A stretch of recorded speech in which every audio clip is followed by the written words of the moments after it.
Hola, si eres nuevo por aquí, mi nombre es Susana y estás en Por Más.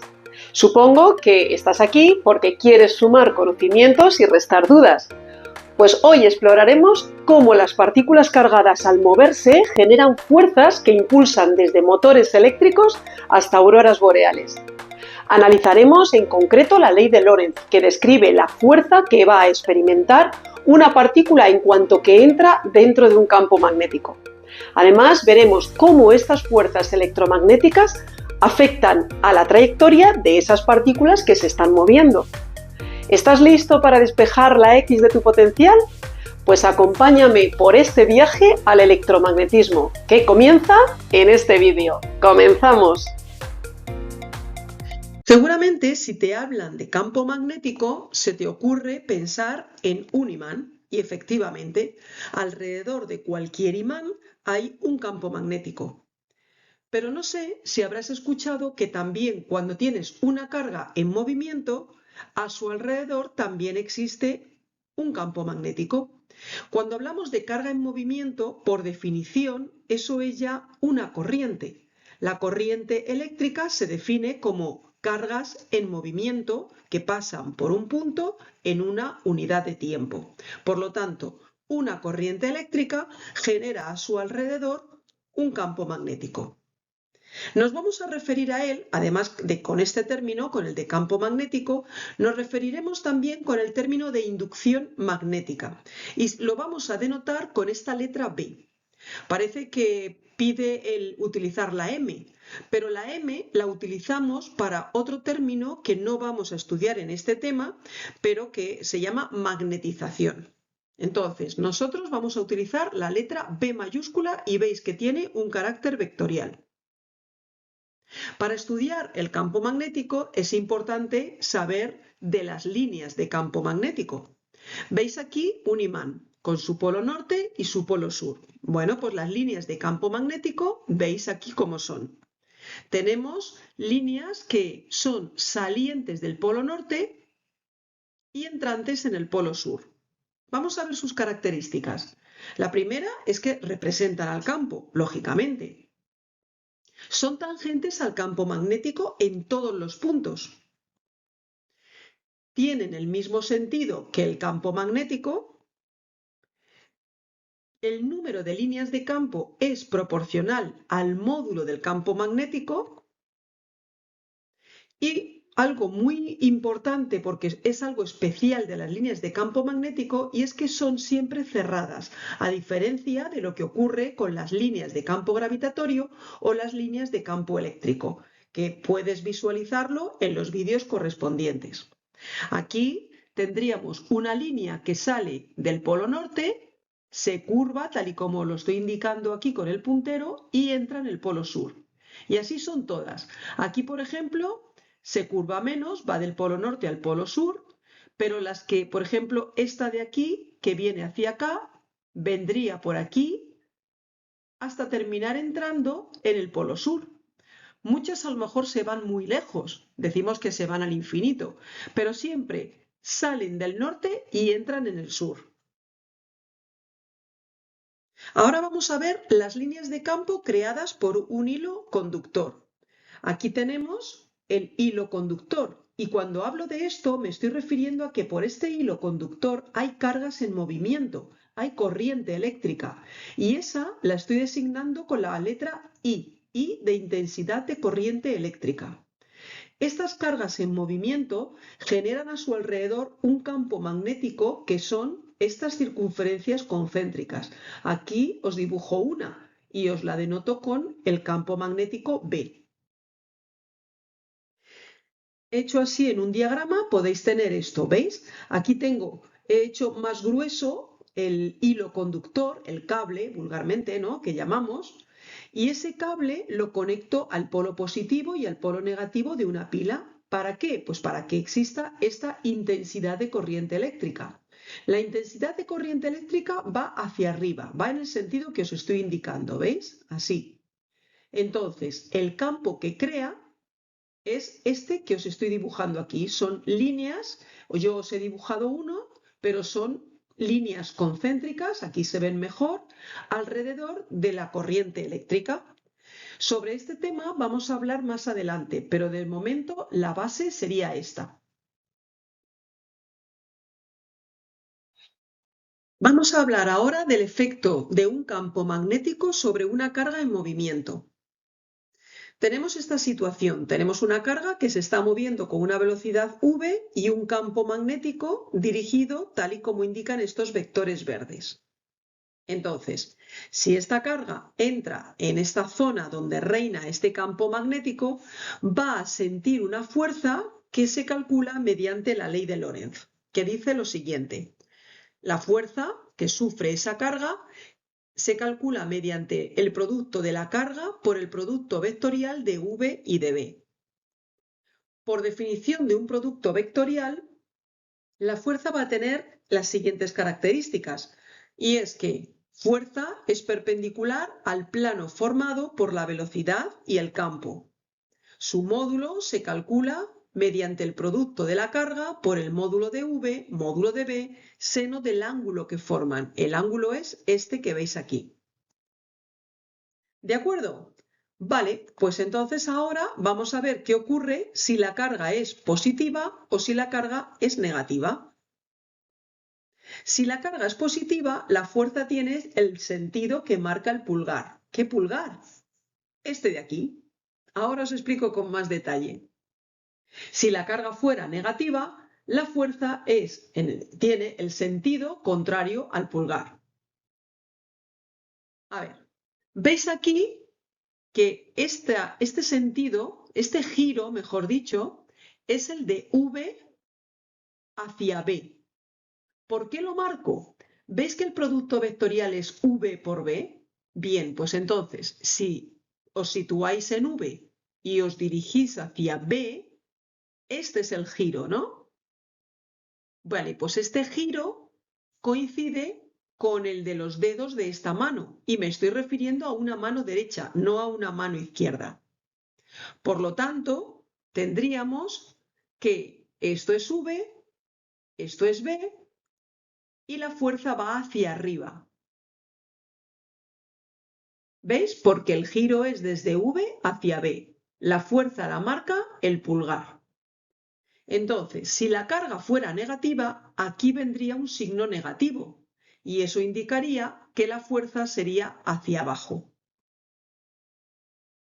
Ahora vamos a ver las unidades.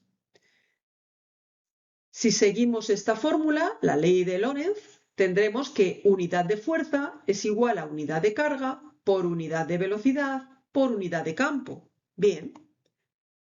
Pero ahora la unidad de campo, despejando de aquí, sería fuerza partido por carga y velocidad, que es lo que os pongo en esta igualdad. ¿Cuál es la unidad de fuerza? Newton. ¿Cuál es la unidad de carga? Culombio. ¿Y cuál es la unidad de velocidad? Metro por segundo. Pero si ahora me cojo culombio partido por segundo, tengo los amperios. Entonces tendríamos newtons partido por amperio metro. Y esto es la definición de Tesla, que es la unidad del campo magnético. Entonces, de todo esto, ¿con qué os tenéis que quedar? Con que el campo magnético se mide en teslas. Y aquí os lo escribo. Ahora, ¿qué ocurriría si la carga entra en una zona donde no solamente hay campo magnético, sino también campo eléctrico? Entonces, la carga va a sufrir una fuerza total que es la fuerza eléctrica Q por E. Recuerdo que esto lo explico en el vídeo que tenéis aquí arriba, más Q por V por B, que es la ley de Lorentz. Total, sacando factor común la carga, es la fuerza electromagnética. Vamos a hablar ahora del movimiento de las partículas en el interior de un campo magnético. O sea, vamos a estudiar qué le sucede a una carga cuando entra en una zona donde ya hay un campo magnético.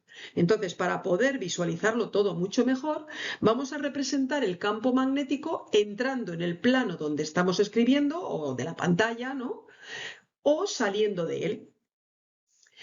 Los circulitos, veis, con un aspa van a representar campo entrando en el plano del papel. Y los circulitos con un punto va a representar campo saliendo de él, en lugar de vectores. Para acordarte, imagínate dardos. Cuando tú tienes un dardo entrando en el papel, pues ves la parte de atrás. Mientras que si tú tienes el dardo saliendo del papel, vas a ver la punta del dardo, por lo tanto ves este puntito. Ahora, vamos a suponer una zona donde existe un campo magnético entrante. Aquí tenéis la zona, ¿veis? Con las aspas. Tenemos una carga, entra con una velocidad v y la fuerza que sufriría sería esta hacia la izquierda si es que la carga fuera positiva y al contrario si la carga fuera negativa. ¿Por qué? Pues aquí lo podemos ver muy bien. Imagínate que esta es la velocidad, ¿veis? Es esta. El campo que es entrante os lo he dibujado así, ¿no? Queriendo entrar hacia acá. Bien, pues entonces, tal y como hemos hecho en la diapositiva anterior, como es V por B, a ver, si yo giro V sobre B, ese giro lo que haría sería generar este vector fuerza hacia adentro. Por eso os digo que si la carga es positiva tendría este sentido, la fuerza, y si la carga fuera negativa, pues siempre al contrario, como hemos dicho anteriormente. Entonces, ¿qué fuerza sufrirá Q a causa de B? Pues, primero, en el sentido y la dirección ya la tenemos clara, pero el valor sería Q por V por B por el seno del ángulo que forman V y B, pero como son perpendiculares, la fuerza sería Q por V por B. Entonces, el módulo, ¿cómo sería? Este sería constante si es que B fuera constante, es decir, si no dependiera del tiempo. La dirección sería perpendicular a V y a B, por definición de producto vectorial. Y en cuanto a sentido, tendría, según la regla de la mano derecha, si Q es positiva y contraria si Q es negativa, o sea, la que hemos explicado en este caso. Esta es la situación que hemos dejado en la diapositiva anterior. Por la ley de Lorentz teníamos que ver V, teníamos que ver B y por la regla de la mano derecha lo que hacíamos era deducir que la fuerza que sufría esta carga, si es que era positiva, era hacia la izquierda. Y al contrario, sería hacia la derecha si es que la carga era negativa. Esta situación, descrita intentando que sea más claro todavía, sería la siguiente. Tengo la carga, intenta entrar en la zona donde existe el campo, pero ve que su trayectoria se ve curvada hacia la izquierda, debido a que entiendo que la carga es positiva y por tanto sufre esta fuerza. Pero ¿qué ocurriría si el campo fuese saliente? Bueno, pues ahora tendríamos esto. El campo, veis que es saliente, la carga entra con una velocidad v y ahora la fuerza sería hacia la derecha. ¿Por qué? Porque si la velocidad es v, veis hacia arriba igual, pero el campo ahora es hacia afuera, por la ley de Lorentz tenemos que tomar v y dirigirnos hacia b. Ese giro genera que la fuerza sea hacia la derecha. Entonces, la trayectoria que describe la carga va a ser circular, tanto si es el campo entrante como si es saliente. ¿Y por qué es circular? Porque la fuerza es constante. Entonces, si es circular, vamos a calcular el radio y el periodo. El radio lo vamos a calcular igualando la fuerza centrífuga a la fuerza magnética. La fuerza centrífuga porque como describe un círculo, entonces va a intentar salir de la trayectoria, pero a la vez se va a mantener en el círculo, por lo tanto tiene que ser un equilibrio entre la fuerza centrífuga y la fuerza magnética. Estas son las expresiones de ambas fuerzas, simplifico las velocidades y me queda que el radio es directamente proporcional a la masa y la velocidad de la partícula e inversamente proporcional a la carga y al campo. Por lo tanto, aumentará el radio si aumenta la masa o la velocidad y disminuirá el radio si aumenta la carga o el campo. Ahora vamos a ver el periodo. El periodo, por aquello de tiempo igual a espacio partido por velocidad, el periodo es 2πr, longitud de la circunferencia, ¿no? El espacio que recorre la partícula, dividido por la velocidad. Esta expresión la voy a colocar así. ¿Por qué? Pues porque ahora voy a traer este radio y lo voy a sustituir aquí. ¿Veis? 2pi partido por v y aquí pongo la expresión del radio. Simplifico las velocidades y me queda que esta es la expresión del periodo. Por lo tanto, el periodo va a ser 2pi partido por v multiplicado por m partido por q. ¿Por qué lo ponemos así? Porque la relación carga-masa o masa-carga va a ser muy importante a la hora de hacer experimentos. Lo vamos a ver en el próximo vídeo, que hablaremos del espectrómetro de masas, del ciclotrón. Bueno, os invito a que lo veáis. Vamos a generalizar todo lo que hemos visto hasta ahora. Supongamos que tenemos una carga que entra en una región donde existe un campo magnético. Entonces, la velocidad de esa carga vamos a suponer que no es perpendicular al campo, sino que forma un ángulo cualquiera. ¿Veis? Aquí tenemos el campo, la velocidad es esta y veis el ángulo que es pues, cualquiera. Bueno, pues la velocidad tiene dos componentes, una que es paralela al campo y otra que es perpendicular al campo, de tal manera que la velocidad es la suma vectorial de ambas velocidades, de ambas componentes. La componente perpendicular es la velocidad que genera la fuerza magnética, aquella que hemos visto que curva la trayectoria de la partícula. Y la velocidad paralela, la componente paralela al campo, hace que la circunferencia que crea esta otra velocidad, o la fuerza que genera esta velocidad, se desplace y así tengamos una trayectoria helicoidal. Vamos a verlo mejor. Tenemos aquí este campo, ¿vale? Líneas de campo hacia arriba. Bien, tenemos la carga, tenemos la velocidad con sus dos componentes. Bien, pues esta componente que os estoy señalando es la que hace que la carga que al principio entra con este sentido o esta dirección se curve y al curvarse pretenda hacer una circunferencia. Pero en lugar de cerrarse esa circunferencia, debido a esta velocidad paralela al campo, la circunferencia sube, ¿veis? Intenta hacer otra circunferencia y sube, intenta hacer otra circunferencia y sube, creando lo que es el paso de hélice. Y entonces la trayectoria de la partícula, de la carga, es una hélice, no es una circunferencia. El signo de la carga va a influir en el sentido de giro de la hélice, de tal manera que este giro se va a determinar aplicando la regla de la mano derecha a V perpendicular, ya no V, sino V perpendicular, que es la que genera la fuerza magnética y el campo. Y de esta manera vamos a tener que si la carga es positiva, el giro es como os estoy indicando ahora mismo, pero si la carga es negativa, el giro va a ser a derechas, ¿vale? Y va a ir subiendo, pero en este sentido, girando tal y como os estoy diciendo. Pues nada, solo me queda darte las gracias por acompañarme en este recorrido por los campos magnéticos. Espero que hayas disfrutado y aprendido sobre la ley de Lorentz y cómo las cargas en movimiento interactúan con los campos magnéticos.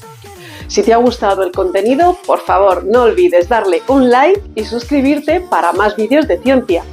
Ya sabes, espero tus comentarios donde expongas tus dudas y lo más importante, aclaraciones que puedan ayudarnos a todos a mejorar. Venga, chao. Okay, let's go.